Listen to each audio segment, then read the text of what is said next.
السلام علیکم دوستو، آج میں آپ کے سامنے حاضر ہوا ہوں ایک نئی ویڈیو کے ساتھ۔ حضرت مولانا سید عطا اللہ شاہ بخاری رحمۃ اللہ علیہ کا ایک واقعہ۔ جب وہ ہندوستان میں رامپور جیل میں تھے تو انہوں نے ایسا کیا کہ سپرنٹینڈنٹ جیل نے حضرت محمد مصطفیٰ صلی اللہ علیہ وآلہ وسلم کی قسم دے کر انہیں روکا۔ انہوں نے کیا ایسا کام کیا، کیوں روکا، کس وجہ سے روکا، وہ جانتے ہیں اس ویڈیو میں۔ آئیے چلتے ہیں اور چینل کو ضرور سبسکرائب کر لیں۔ حضرت مولانا سید عطا اللہ شاہ بخاری رحمۃ اللہ ہندوستان میں رامپور جیل میں تھے۔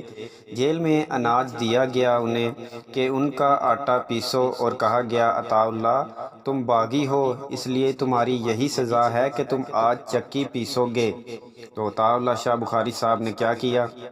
عطا اللہ شاہ بخاری رحمۃ اللہ فرماتے ہیں کہ مجھے مزہ آیا، میں نے رومال اتار کر رکھ دیا، سائڈ پر رکھ دیا اور کام شروع کر دیا۔ وضو کر کے بسم اللہ پڑھ کر میں نے چکی بھی پیسنی شروع کر دی اور ساتھ میں سورہ یاسین کی تلاوت بھی شروع کر دی۔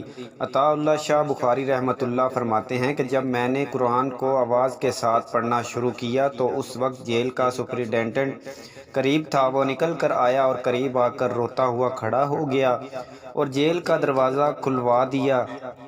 کہنے لگا عطا اللہ تجھے تیرے نبی کی قسم بس کر، اگر تو نے 2 آیتیں قرآن پاک کی اور پڑھ لی تو میرا جگر پھٹ جائے گا۔ اس نے ایسا کیوں کہا؟ کیونکہ اس نے سن لیا تھا قرآن کی آواز کو۔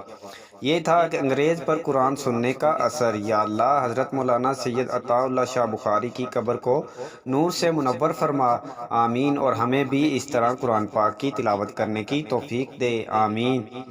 تو آج ہم کیا کر رہے ہیں، کون سی تلاوت ہم کر رہے ہیں؟ ہمیں بھی چاہیے اللہ تعالی ہمیں ایسی تلاوت کرنے کی توفیق عطا فرمائے، اور بہترین اسلامی ویڈیو کے لیے ہمارے چینل کو ضرور سبسکرائب کر لیں، اور ہم کمنٹ کر کے ہمیں ضرور بتائیں کہ آپ کو ہماری ویڈیو کیسی لگی۔ نیکسٹ ویڈیو تک کے لیے اللہ حافظ۔